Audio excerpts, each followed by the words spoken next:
I'm involved in 2 FDA clinical trials with cartilage transplant. One's out of Italy, one's out of Sweden, where we actually take stem cells out of your pelvis, put them in a sponge, and in this defect that you see here, we transplant that sponge into that defect that's impregnated with stem cells, and then that regrows cartilage.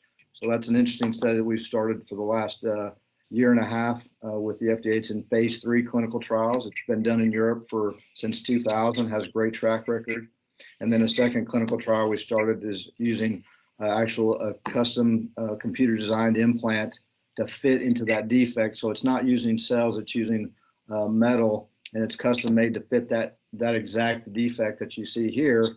And we just mill it out and put that defect, or put that metal implant in to fill in that defect. And the results have been out also since 2000 in Europe, with over 800 cases with great results as well. So those are 2 interesting different ways to treat it, not necessarily first line treatment for this, of course, but we have a lot of tools in the toolbox so we can fix this problem.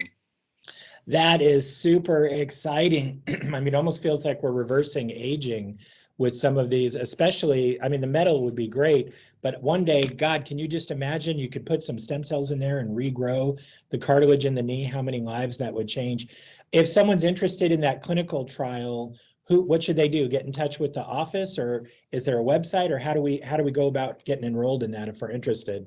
Yeah, so if you want to contact my website at AZ, like Arizona, azorthopedic.com, there's a on there that talks about the different clinical trials with links to the FastTRACK clinical trial, which is the stem cell trial that impregnates the sponge we put in there. It's a biodegradable sponge made out of hyaluronic acid, which is a molecule that's normally found in the joints.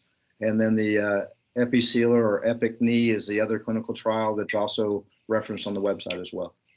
That is exciting. We will definitely, maybe, we may have to have you back and go over just that trial, review the data, and get people more information. That is really exciting.